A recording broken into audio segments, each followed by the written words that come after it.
El varón murió y le dejó solo un libro viejo a la mujer, que lo sirvió por décadas.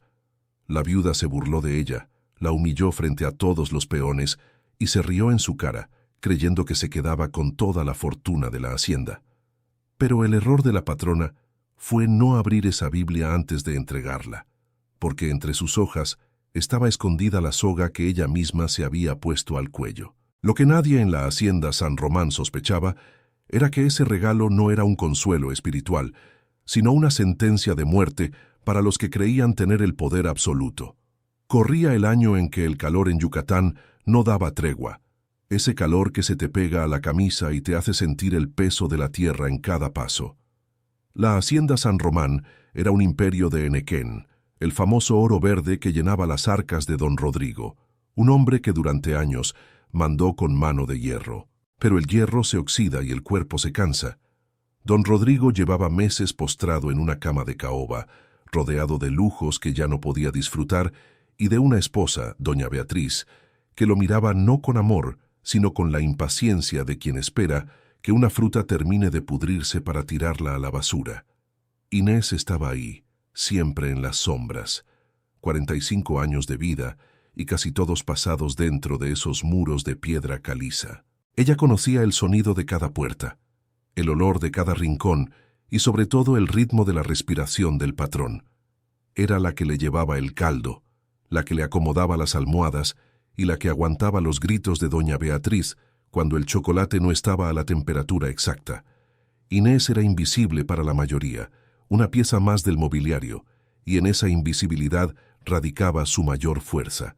Ella veía lo que otros ignoraban. Fíjense bien en esto. Hay quienes creen que por tener el látigo en la mano tienen la razón, pero el poder es un cristal delgado que se rompe con una sola verdad bien dicha. Don Rodrigo no era un santo, ni mucho menos. Fue un hombre de su época, duro y a veces cruel. Pero al final, cuando la muerte se sienta a los pies de la cama, hasta el hombre más soberbio empieza a hacer cuentas con su conciencia.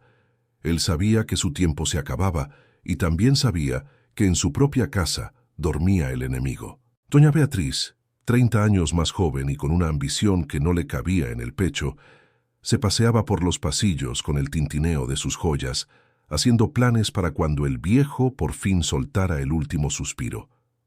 La enfermedad del varón fue extraña.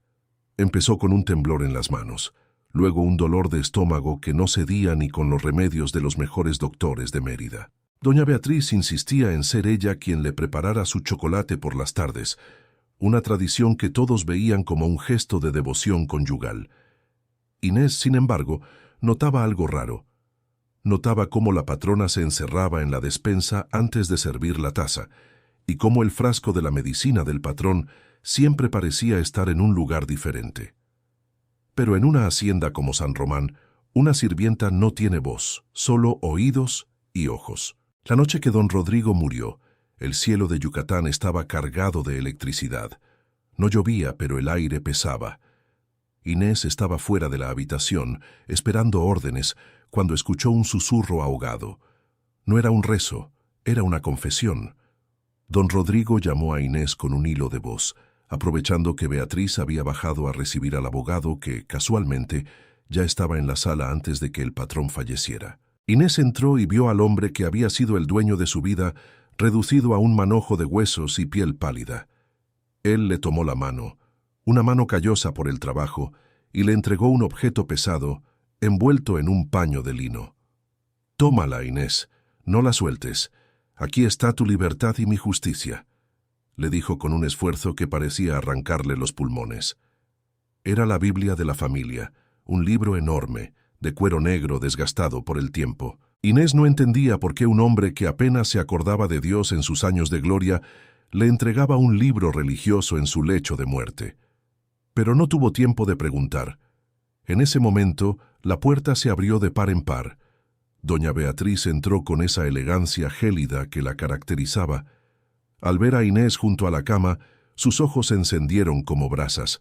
Don Rodrigo tuvo apenas la fuerza para decir sus últimas palabras. «Lo que es de Inés, es de Inés. El resto, haz con ello lo que quieras». Y entonces el silencio.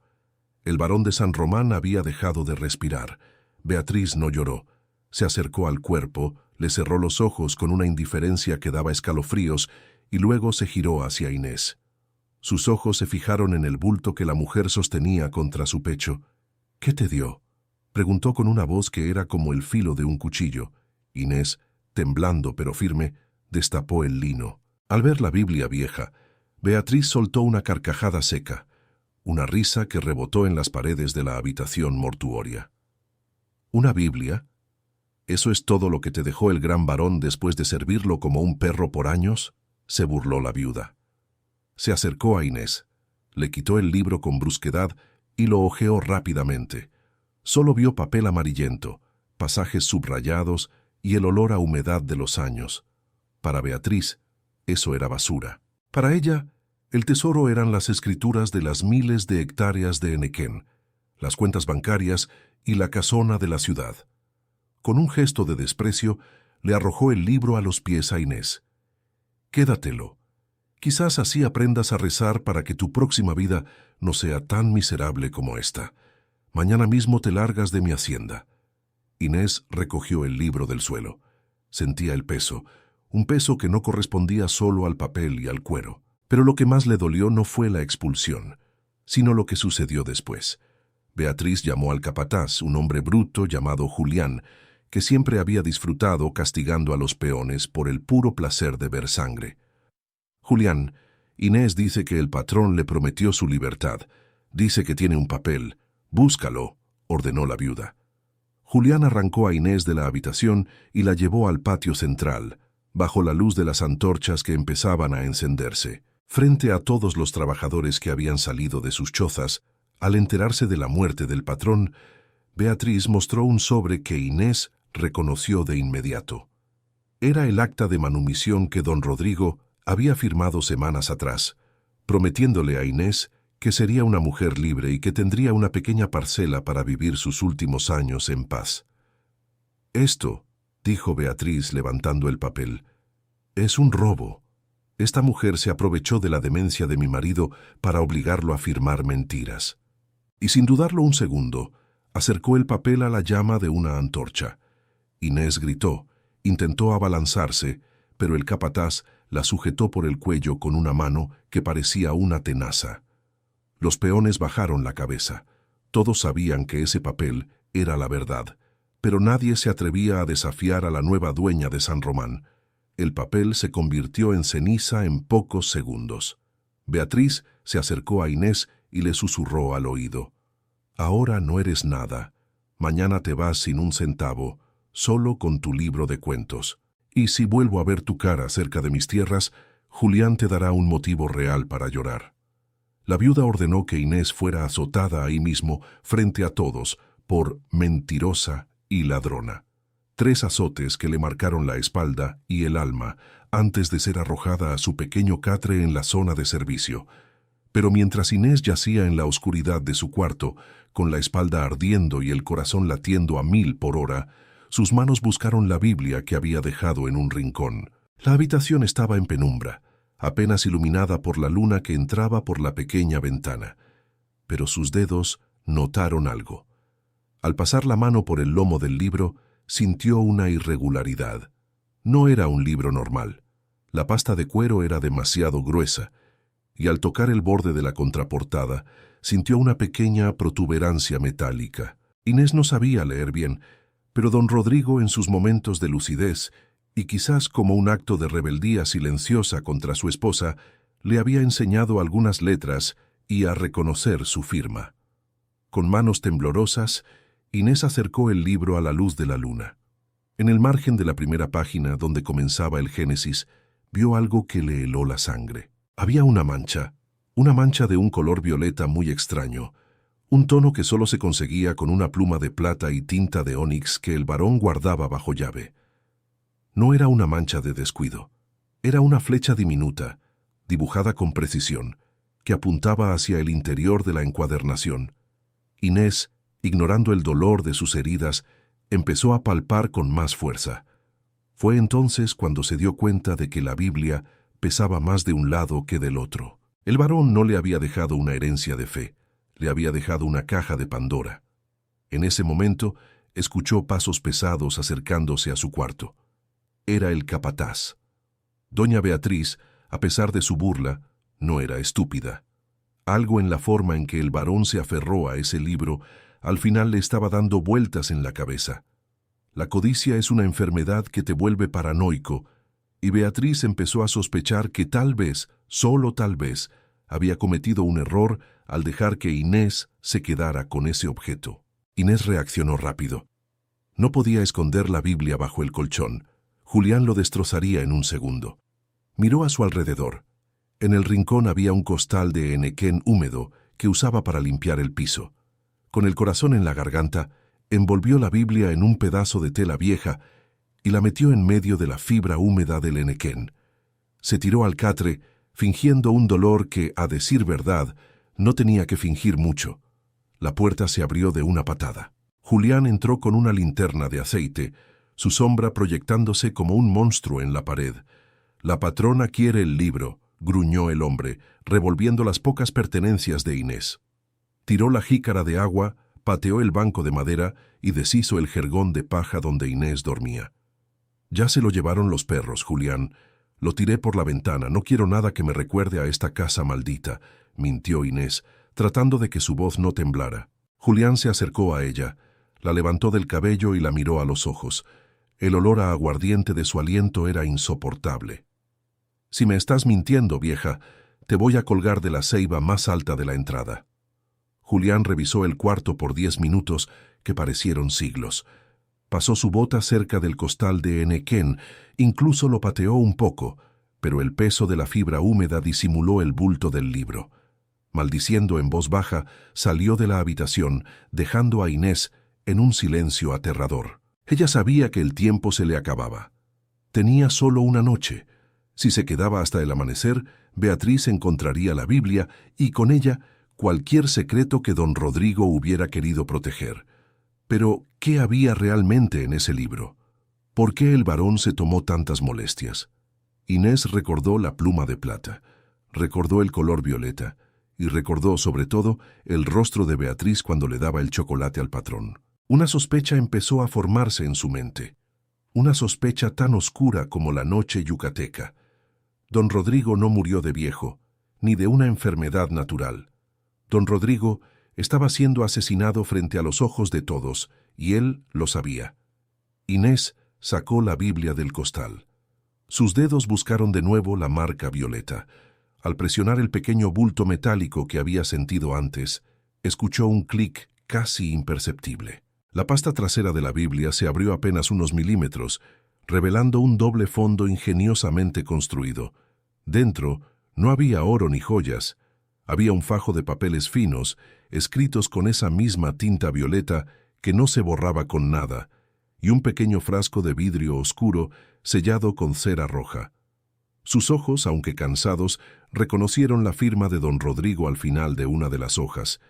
Pero no era solo una firma. Era un mapa hacia la destrucción de doña Beatriz. Inés sintió un frío que no tenía nada que ver con el clima. El varón había dejado el rastro de su propio asesinato y las pruebas de que el testamento que Beatriz pensaba usar era una falsificación total. El problema era que Inés estaba atrapada. La hacienda estaba rodeada de guardias. El capataz estaba alerta, y ella era solo una mujer herida con un libro que valía más que toda la propiedad. Si lograba salir y llegar al pueblo, si lograba poner eso en manos del coronel Carranza, la justicia llegaría. Pero si fallaba, no habría tumba para ella, solo el olvido en los campos de Henequén. Inés sabía que no podía hacerlo sola. Necesitaba a Mateo, el mozo de cuadra, un muchacho que aún guardaba algo de decencia en ese lugar podrido. Pero Mateo estaba en el otro extremo de la hacienda, y el capataz no le quitaba el ojo de encima a nadie. El riesgo era absoluto. Un paso en falso y la verdad ardería junto con ella. La viuda, en su recámara de lujo, ya estaba celebrando con una copa de coñac, sin saber que en un rincón mugriento de la zona de esclavos, la mujer que ella despreciaba sostenía el documento que la enviaría directamente a la cárcel de Mérida. La codicia ciega al que cree que ya ganó, y Beatriz ya se sentía reina. Lo que no sabía era que el trono estaba construido sobre un pantano de mentiras que estaba a punto de tragársela. Doña Beatriz creía que el silencio se compraba con miedo, pero el miedo tiene un límite, y ese límite es la desesperación. Lo que ella no sabía mientras brindaba con coñac por su nueva fortuna era que la prueba de su crimen no estaba enterrada con su marido, sino que latía en las manos de la mujer que acababa de azotar. La Biblia que ella despreció por vieja y polvorienta contenía algo más que salmos y oraciones. Era el diario de una ejecución lenta y el mapa de una traición que no iba a quedar impune. La noche en la hacienda San Román se volvió una boca de lobo.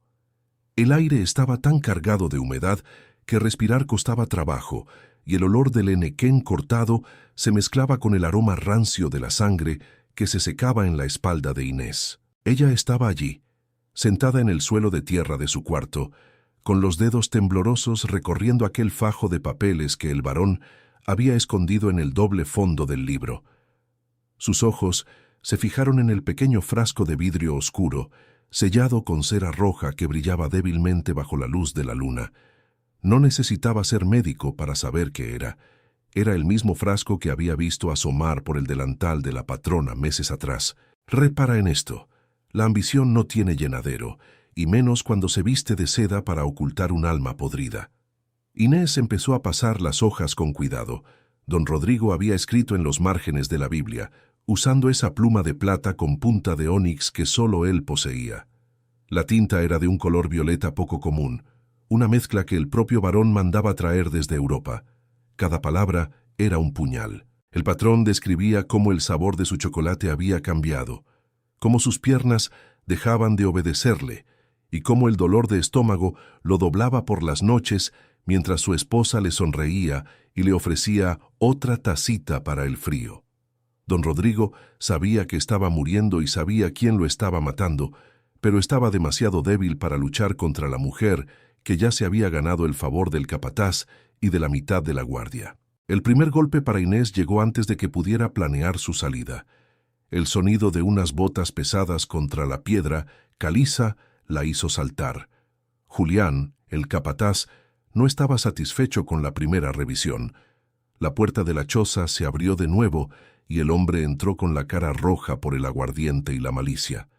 No buscaba el libro esta vez, buscaba quebrar la voluntad de la mujer. Agarró el pequeño altar de barro donde Inés guardaba sus pocos recuerdos y lo estrelló contra el suelo.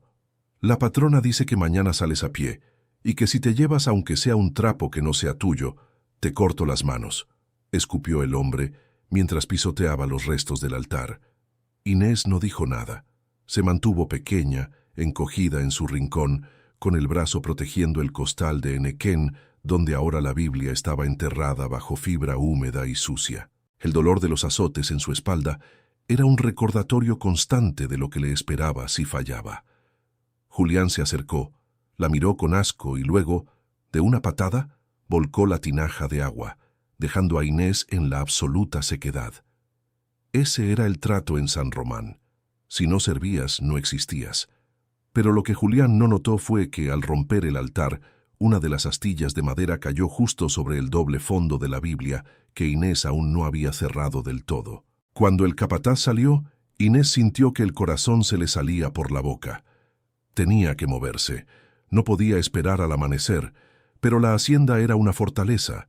Los muros eran altos y los perros del varón, que ahora solo obedecían a Beatriz, patrullaban los alrededores. Fue entonces cuando escuchó un silbido suave desde la parte trasera de la choza. Una voz joven y nerviosa la llamó. «Inés, soy yo, Mateo». Mateo era el mozo de cuadra, un muchacho que apenas llegaba a los 20 años y que había visto más de lo que cualquier joven debería ver. Inés se acercó a la rendija de la pared. «Vete de aquí, Mateo. Si te ven te van a matar», susurró ella. Pero el muchacho no se movió. «Inés, yo la vi. La noche que el patrón se puso peor, vi a doña Beatriz salir del cuarto con un frasco igual al que el patrón guardaba en su escritorio. Ella lo tiró al pozo viejo, pero no cayó al agua, se quedó trabado en las piedras del borde. Yo lo tengo, Inés. Yo tengo el veneno». Esa era la pieza que faltaba, el giro que Inés no esperaba. Don Rodrigo había dejado la carta y el diario, pero Mateo tenía el frasco original, el que Beatriz creía haber descartado para siempre. Si lograban juntar el diario escrito con la pluma de plata y el frasco de arsénico, la viuda no tendría escapatoria. Pero el riesgo era doble. Ahora no solo Inés estaba en la mira, sino también el muchacho. Si no aguantas que los poderosos pisoteen a los humildes y crees que la verdad debe salir a la luz, suscríbete. Y dime, ¿esa pluma de plata era un lujo de rico o la firma de su propia sentencia? Inés sintió una ráfaga de esperanza, pero fue corta. Desde la casa grande se escuchó un grito. Doña Beatriz no podía dormir. La paranoia la estaba consumiendo. En su mente, el hecho de que el varón le hubiera dado una Biblia a Inés cobraba un sentido retorcido. ¿Y si había algo dentro? ¿Y si el viejo le había contado sus sospechas? La viuda llamó a Julián a la sala. Desde su escondite, Mateo vio cómo las luces de la casa grande se encendían y cómo el capataz salía con 3 hombres armados con fusiles. «Busquen ese libro», ordenó Beatriz desde el balcón con la voz quebrada por la rabia. «Y si la negra se resiste, acaben con ella. Digan que intentó robar y que no hubo otra opción». Inés lo oyó todo. Ya no había tiempo para sutilezas. Tomó la Biblia, la envolvió en su propio rebozo y se la amarró a la cintura, cubriéndola con su falda ancha. «Mateo, escucha bien», dijo ella con una autoridad que nunca antes había usado. «Toma el frasco que encontraste y vete por el camino del monte. No vayas al pueblo todavía, escóndete en la iglesia. Yo iré por el camino real. Si me atrapan a mí, tú tienes que llegar con el coronel Carranza. No dejes que esto se pierda». Mateo asintió, con los ojos muy abiertos por el terror. El muchacho desapareció entre las sombras de los árboles de Ramón justo cuando las linternas de los hombres de Julián empezaban a barrer el área de las chozas. Inés no salió corriendo. Sabía que si corría, la cazarían como a un venado. Caminó con la cabeza baja, tratando de mezclarse con las sombras de los muros, sintiendo el peso del libro contra su vientre, como si fuera un hijo que debía proteger con la vida. Llegó al portón lateral, el que usaban para sacar el desperdicio del enequén. Estaba cerrado con cadena, pero ella conocía un hueco bajo la cerca, por donde los perros a veces se escapaban. Se arrastró por el lodo, ignorando el dolor punzante en su espalda, donde las heridas del látigo se abrían de nuevo con el esfuerzo. El barro se le metía en las uñas y en la boca, pero no se detuvo. Cuando logró salir al otro lado, estaba en el campo abierto, con los campos de enequén extendiéndose como un mar de espinas verdes bajo la luna. Pero lo que Inés no sabía era que Beatriz no era la única que tenía ojos en la hacienda. El capataz había soltado a los perros. El sonido de los ladridos a lo lejos le indicó que su rastro ya había sido detectado. No eran ladridos de advertencia, eran ladridos de caza. Inés apretó la Biblia contra su cuerpo. «Usted pensó que por no saber leer, yo no sabría la verdad», murmuró para sí misma. «Pero el papel no miente, patrona». La persecución comenzó en serio. Inés corría por los surcos del enequén. Las hojas largas y afiladas le cortaban los brazos y la cara, pero no sentía nada más que la necesidad de llegar al camino real. Detrás de ella, las luces de las linternas se movían rápido. Podía oír los gritos de Julián incitando a los perros. «¡Ahí está, la veo!», gritó uno de los hombres. Un disparo rompió el silencio de la noche. La bala pasó silbando cerca de su oreja y se incrustó en el tronco de una ceiba cercana. Inés tropezó y cayó en una zanja. El golpe le sacó el aire, y por un momento pensó que todo se había acabado. La Biblia se salió de su agarre y rodó por el fango. Con un gemido de angustia, se lanzó a recuperarla, limpiando el barro del cuero viejo con su propia ropa. Fue en ese momento cuando se dio cuenta de algo que le dio un nuevo impulso. La mancha violeta en la página de los Salmos brillaba con una intensidad extraña bajo la luz de la luna, como si la tinta misma fuera un faro. Se levantó y siguió corriendo, pero sus fuerzas estaban fallando. Los perros estaban a menos de 50 metros. Podía oír sus garras rasgando la tierra seca. De repente, una mano fuerte la agarró del hombro y la tiró hacia atrás, ocultándola detrás de una pila de pacas de henequén listas para el transporte. Inés estuvo a punto de gritar, pero una mano le tapó la boca. Era Mateo. El muchacho no se había ido por el monte. «No pude dejarte sola, Inés», susurró él temblando. «Los hombres de Julián están bloqueando el camino real. No podemos pasar por ahí». Mateo le mostró el frasco de arsénico, todavía sellado. «Si nos agarran con esto, nos matan aquí mismo y nadie sabrá nunca qué pasó». Inés miró al muchacho y luego al libro. Sabía que tenían que separarse de verdad esta vez. La viuda quería el libro. El libro era el señuelo. «Toma la Biblia, Mateo», dijo ella con voz firme, entregándole el pesado volumen. «Ellos me vienen siguiendo a mí. Creen que yo lo tengo. Tú eres más rápido. Vete por el arroyo. El agua borrará tu rastro para los perros. Llega a la iglesia y dale esto al padre Julián. Él sabe cómo contactar al coronel». «¿Y usted qué va a hacer?», preguntó Mateo con lágrimas en los ojos. Inés se puso de pie, enderezó su espalda herida y se limpió el barro de la cara. Tomó un trozo de madera envuelto en un trapo para que pareciera el libro bajo su rebozo. «Yo voy a darles lo que quieren. Voy a hacer que me sigan hasta el Pozo Viejo». Mateo dudó un segundo, pero al ver las luces acercándose, entendió que no había otra opción. Tomó la Biblia, se la cruzó a la espalda con una cuerda y se lanzó al agua fría del arroyo sin hacer ruido. Inés, por su parte, salió de su escondite corriendo en dirección opuesta, gritando deliberadamente para atraer la atención de los guardias. «¡Allá va! ¡Lleva el libro en el rebozo!», gritó Julián, y toda la jauría humana y animal se desvió hacia ella. Inés corría hacia el Pozo Viejo, el lugar donde Beatriz había intentado esconder el veneno. Su plan era arriesgado. Si lograba que la atraparan allí, frente a todos, tal vez podría ganar el tiempo suficiente para que Mateo llegara al pueblo. El problema era que Julián no quería capturarla. Julián tenía órdenes de matarla. Y mientras Inés llegaba al borde del pozo, vio cómo el capataz levantaba su fusil y apuntaba directamente a su pecho. El sonido del percutor al armarse fue lo último que escuchó antes de que una luz cegadora la rodeara. No era la luz de las linternas, era algo más. El destino estaba a punto de cobrar su primera factura. El sonido del percutor del fusil al armarse fue un trueno seco en medio del silencio del campo. Inés se quedó petrificada al borde del Pozo Viejo, sintiendo el frío del aire en sus pulmones y el calor de la sangre que goteaba de sus heridas. Julián, el capataz, la miraba con los ojos inyectados en odio, disfrutando del momento en que la presa por fin deja de correr. Pero lo que Julián no sabía es que en ese juego de sombras, él era solo un peón moviéndose hacia la trampa que una mujer desesperada le había tendido. «Suéltalo, vieja», ordenó Julián, apuntando directamente al bulto que Inés apretaba contra su pecho bajo el rebozo. «Suelta ese libro y tal vez la patrona te deje morir rápido». Inés no se movió. Sabía que cada segundo que ganaba era un segundo más de ventaja para Mateo, que en ese momento debía de estar cruzando el arroyo con la verdadera Biblia de San Román. El bulto que ella sostenía era solo un pedazo de madera envuelto en trapos sucios, pero en la oscuridad, bajo el miedo que nublaba el juicio de los hombres de la viuda, parecía el tesoro que tanto buscaban.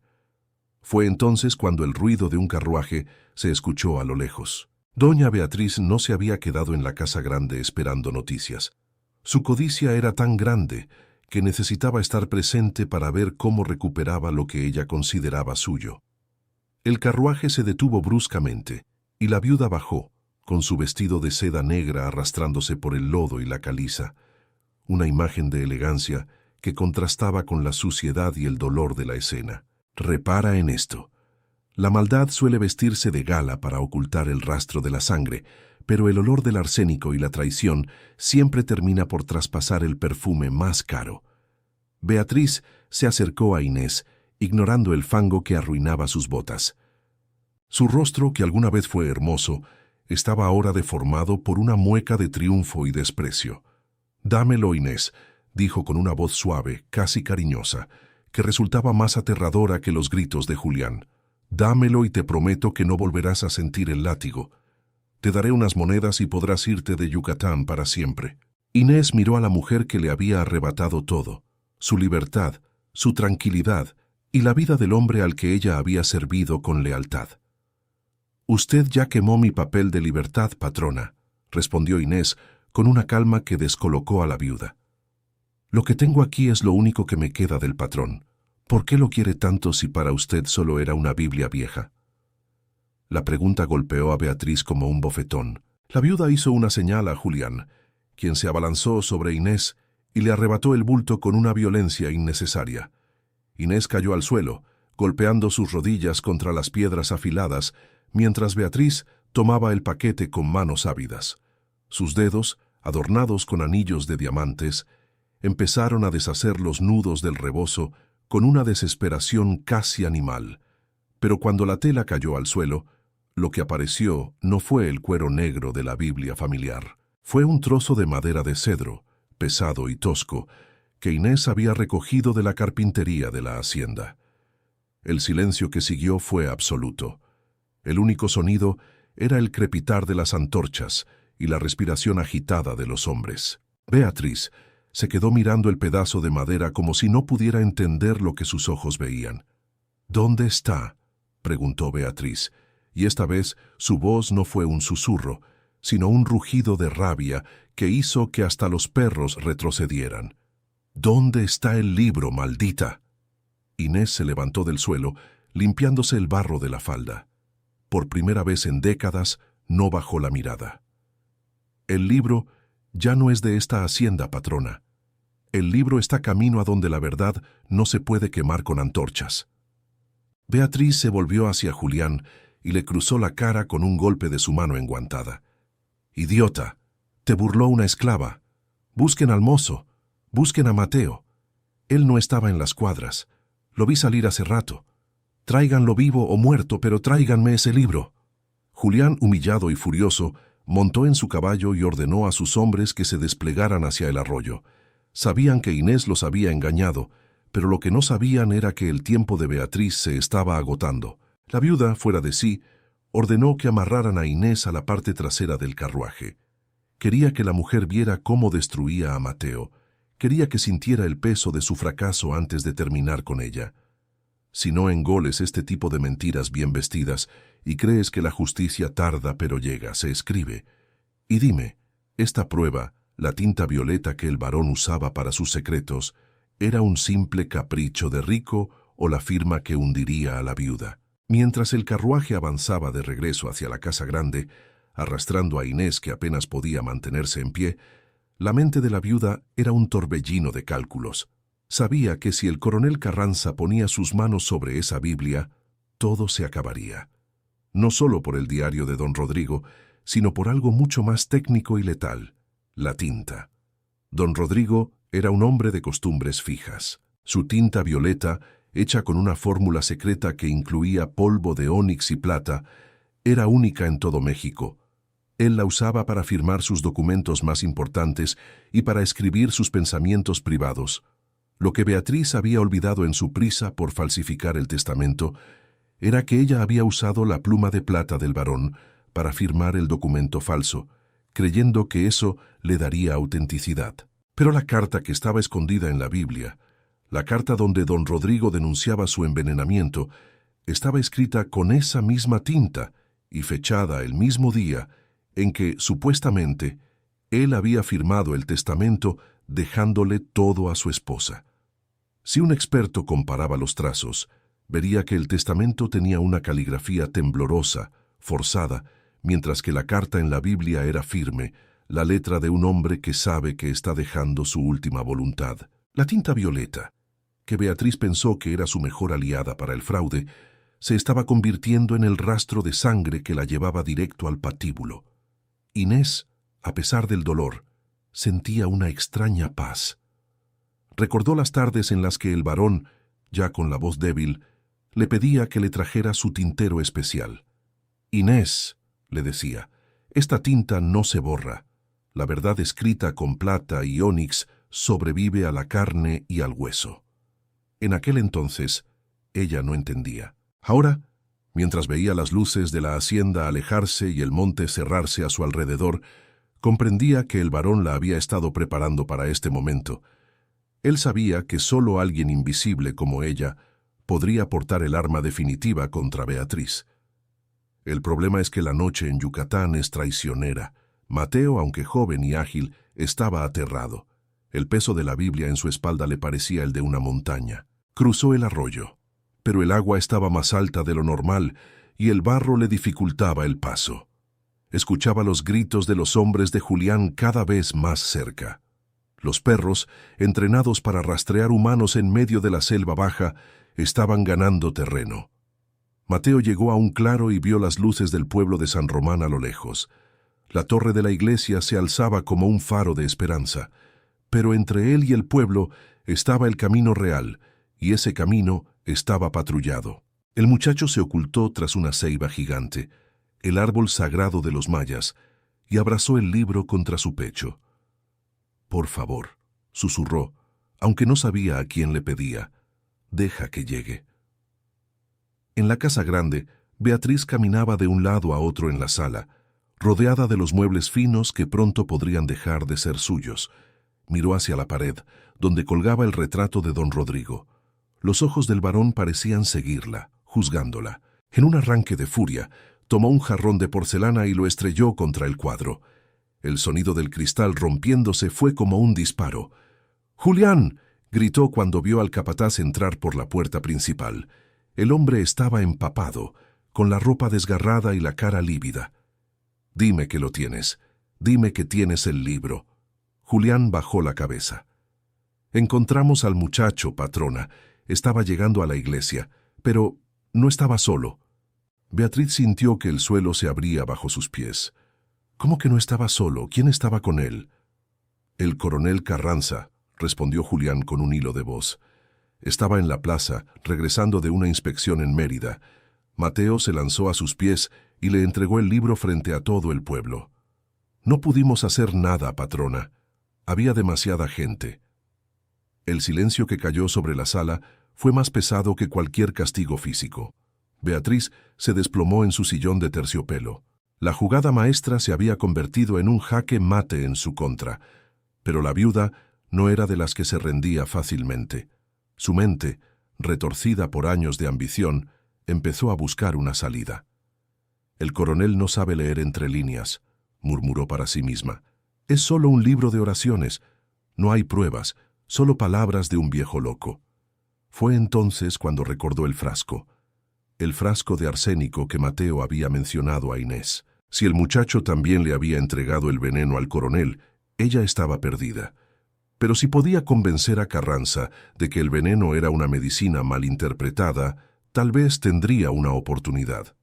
Lo que Beatriz no sabía era que el coronel Carranza no era un hombre de suposiciones. Era un hombre de hechos. Y en ese momento, en la plaza del pueblo, bajo la luz de los faroles, el coronel estaba abriendo la Biblia de San Román. Sus dedos rozaron el lomo del libro, sintiendo la misma irregularidad que Inés había detectado. Carranza, un veterano de 1000 batallas y conspiraciones, sabía que un libro que pesa tanto no solo contiene palabras sagradas. Con la punta de su sable, el coronel presionó el mecanismo oculto. El clic resonó en la plaza silenciosa. Mateo, temblando a su lado, vio cómo el forro de cuero se desprendía, revelando los documentos escritos en tinta violeta y el frasco sellado con cera roja. Carranza tomó uno de los papeles y empezó a leer en voz alta. Los peones y los habitantes del pueblo, que se habían reunido curiosos, escucharon con horror cómo su antiguo patrón describía su propio asesinato a manos de la mujer que ahora los mandaba. Día 14 de marzo, leyó el coronel con voz firme. El dolor es insoportable. Beatriz insiste en que el chocolate me hará bien, pero cada sorbo se siente como fuego líquido en mis entrañas. He visto el frasco que esconde en su costurero. Es arsénico. Ella cree que soy un viejo chocho que no se da cuenta, pero mi mente sigue clara aunque mi cuerpo me falle. Si alguien lee esto, que sepa que mi esposa es mi verdugo. La indignación recorrió a la multitud como una descarga eléctrica. La gente de San Román, que había sufrido bajo el mando de Beatriz y Julián, empezó a murmurar. El nombre de Inés se repetía entre los presentes. Todos sabían lo que le habían hecho esa noche. «Coronel», dijo Mateo con la voz quebrada, «tienen a Inés». Se la llevaron a la casa grande. Julián dijo que la iban a matar. Carranza cerró la Biblia con un golpe seco. Sus ojos brillaban con una determinación fría. «Preparen los caballos», ordenó a sus soldados. «Vamos a la hacienda San Román. Es hora de que la justicia deje de ser un rezo y se convierta en ley». Mientras tanto, en la hacienda, Beatriz había tomado una decisión desesperada. Si no podía tener la hacienda, nadie la tendría. Llamó a Julián. «Lleva a Inés al patio central. Que todos vean lo que les pasa a los traidores. Y luego, quema las bodegas de Enequén. Si me hundo, San Román se quema conmigo». Julián dudó. Quemar el Enequén era destruir la riqueza de la región, pero la lealtad del capataz estaba sellada con el dinero de la viuda y con sus propios crímenes. Salió al patio, donde Inés estaba amarrada a un poste, débil pero con la frente en alto. Los peones que se habían quedado en la hacienda miraban desde las sombras, con el miedo todavía atenazando sus corazones, pero con una chispa de algo nuevo en sus ojos: esperanza. Beatriz salió al balcón, con una antorcha en la mano. Se veía como un demonio surgiendo de las sombras de Yucatán.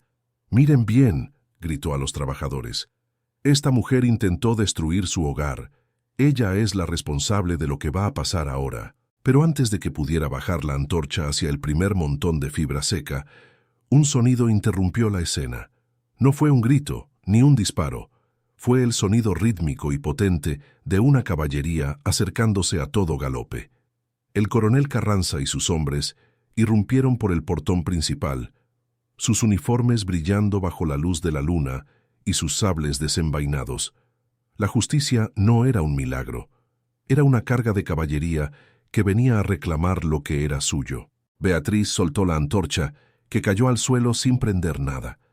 Julián intentó levantar su fusil, pero un disparo preciso de uno de los soldados le arrancó el arma de las manos, dejándolo herido y gritando en el suelo. El coronel desmontó con una calma que aterraba. Caminó hacia el centro del patio, ignorando a los guardias que tiraban sus armas al suelo al ver la autoridad legal frente a ellos. Carranza llegó frente a Inés y con su propio cuchillo cortó las cuerdas que la sujetaban. «Inés», dijo el coronel, «el varón le dejó un mensaje final en la última página de su diario. Dice que usted es la mujer más valiente que conoció y que San Román ya no necesita una patrona sino alguien que sepa lo que vale la tierra». Beatriz, desde el balcón, empezó a gritar insultos, llamando mentirosos a todos, pero su voz se perdía en el viento. Ella sabía que el juego había terminado, pero todavía tenía un as bajo la manga, o eso creía ella. Lo que no sabía era que el veneno que tanto usó contra otros estaba a punto de ser su única compañía en la celda que la esperaba en Mérida. La justicia es un plato que se sirve frío, pero en la hacienda San Román ese plato estaba hirviendo con el calor de la traición y la sangre derramada. Doña Beatriz pensó que quemando un papel de libertad borraba el destino de Inés, pero lo que nunca imaginó fue que su propio esposo, desde el silencio de la tumba, había dejado escrita su sentencia con una tinta que ni el tiempo ni el fuego podrían borrar. El juego de poder de la viuda se estaba desmoronando frente a sus ojos, y el coronel Carranza no era hombre de dejar cabos sueltos cuando la verdad le gritaba en la cara desde las páginas de una Biblia vieja. El patio de la hacienda se convirtió en un escenario de juicio bajo las estrellas. Los soldados del coronel mantenían a raya a los hombres de Julián, que ahora soltaban sus armas como si les quemaran las manos. Beatriz, todavía en el balcón, intentó recuperar la compostura. Se alisó el vestido de seda y bajó las escaleras con una lentitud calculada, tratando de imponer su presencia. «Coronel Carranza», dijo ella con una voz que pretendía ser firme, pero que vibraba de miedo, «está usted irrumpiendo en propiedad privada basándose en las mentiras de un mozo y una esclava resentida. Ese libro no es más que un invento para extorsionarme. Repara en esto. El que siembra espinas no puede esperar caminar descalzo sin sangrar», y Beatriz estaba a punto de sentir cada una de las espinas que ella misma cultivó. El coronel Carranza no le contestó de inmediato. Caminó hacia Inés, que todavía estaba apoyada contra el poste donde estuvo amarrada, y le entregó la Biblia abierta en la página del doble fondo. «Usted sabía que esto estaba aquí, ¿verdad?», preguntó el coronel. Inés asintió débilmente. «El patrón me lo dio antes de morir. Él sabía que su chocolate ya no era chocolate y que su esposa ya no era su esposa». Beatriz soltó una carcajada estridente que rompió el silencio del patio. «Por favor», don Rodrigo estaba senil. «Sus delirios no tienen validez legal. Cualquier abogado de Mérida desestimará esos papeles en 5 minutos. No hay pruebas físicas, solo garabatos en un libro religioso». Fue entonces cuando Inés se enderezó.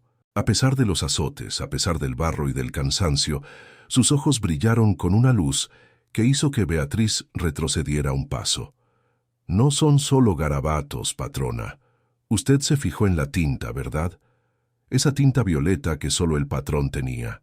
Usted la usó para firmar el testamento falso que tiene guardado en su caja fuerte. Pensó que si usaba su pluma de plata, nadie sospecharía. Pero el patrón escribió en esta Biblia que él mismo había mezclado un componente especial en la tinta ese último mes, un poco de polvo de cobre que solo brilla bajo la luz de una vela de sebo. El silencio que siguió fue tan pesado que se podía escuchar el latido del corazón de los presentes. Beatriz palideció.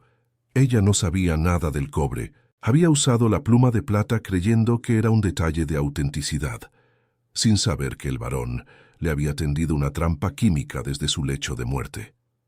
El coronel Carranza hizo una señal a uno de sus hombres, quien trajo una vela de sebo encendida. Al acercar la llama a la carta de la Biblia y luego al testamento falso que Carranza le quitó a Beatriz de las manos en ese mismo instante, las letras de la carta brillaron con un tono rojizo sutil, mientras que las del testamento permanecieron opacas. La prueba del fraude estaba ahí, a la vista de todos, pero el coronel Carranza quería más. Una falsificación era un delito, pero un asesinato era una sentencia de muerte. «La carta menciona un frasco de veneno», dijo el coronel, mirando fijamente a Beatriz. «Mateo encontró uno en el Pozo Viejo, pero está vacío. ¿Dónde está el resto, doña Beatriz? Un hombre no muere de un solo trago de arsénico. Usted lo estuvo alimentando con eso por meses». «Es mentira», gritó Beatriz, perdiendo finalmente los estribos.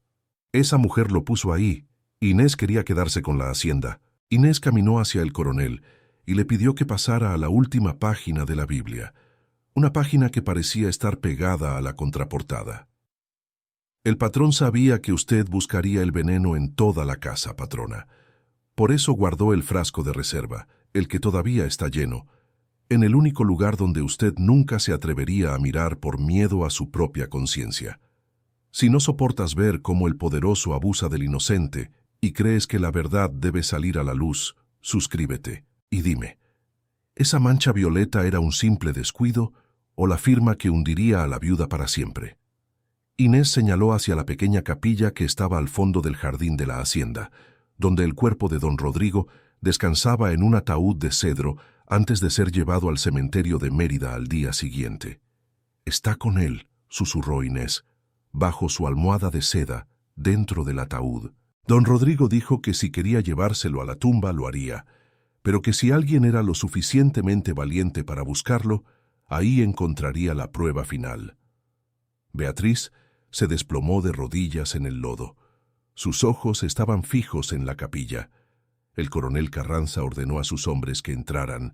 Minutos después, los soldados regresaron con un pequeño frasco idéntico al que Mateo había encontrado, pero este estaba lleno hasta la mitad, con un polvo blanco cristalino. El sello de cera roja estaba intacto.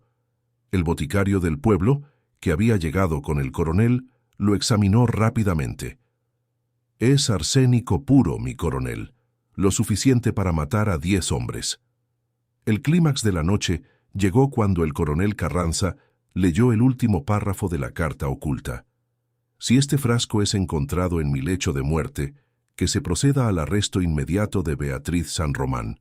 Mi fortuna no le pertenece a ella, sino a aquellos que trabajaron la tierra bajo mi mando».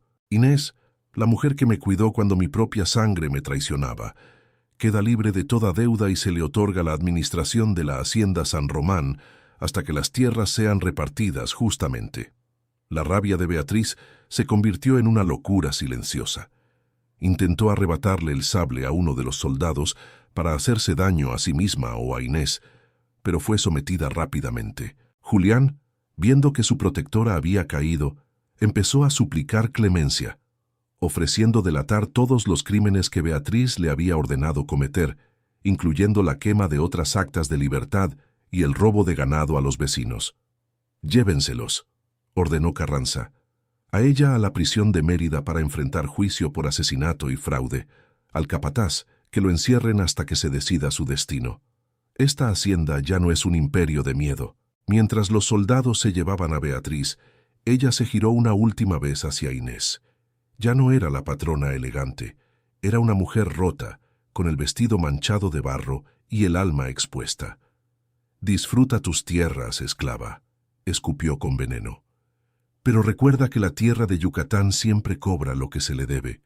Inés no respondió.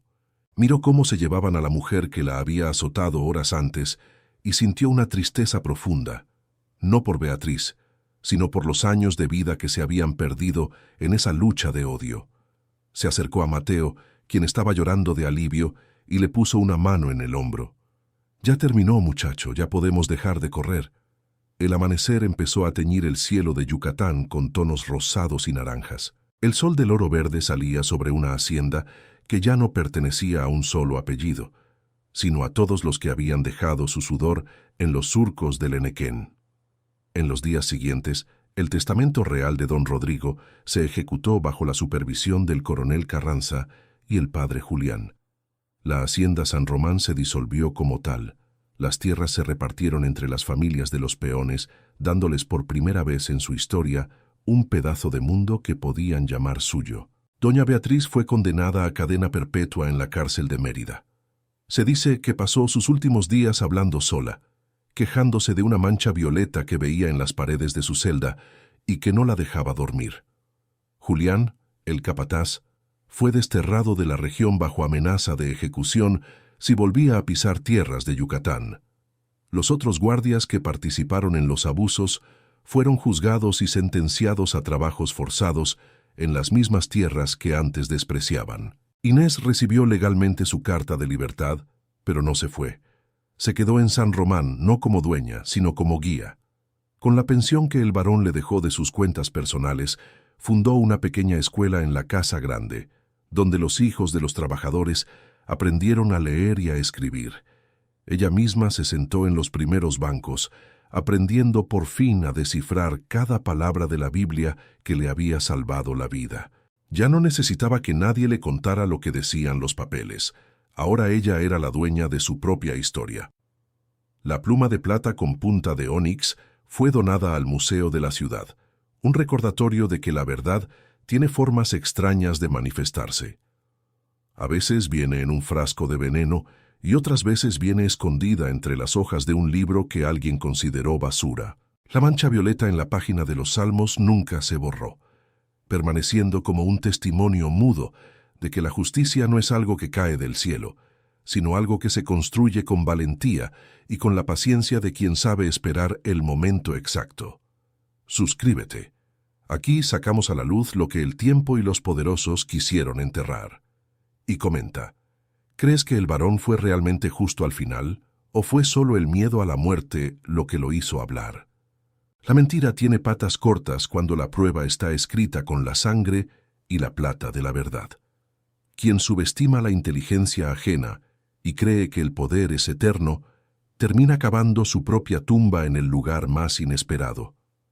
En San Román, el Enequén siguió creciendo, pero ahora sus hojas ya no cortaban como látigos, sino que se mecían al ritmo de un pueblo que, gracias a una Biblia vieja y una mujer valiente, por fin pudo respirar el aire de la libertad. La historia de Inés se contó por generaciones, no como un cuento de fantasmas, sino como la prueba de que, incluso en la noche más oscura, una pequeña luz de verdad puede incendiar todo un imperio de mentiras.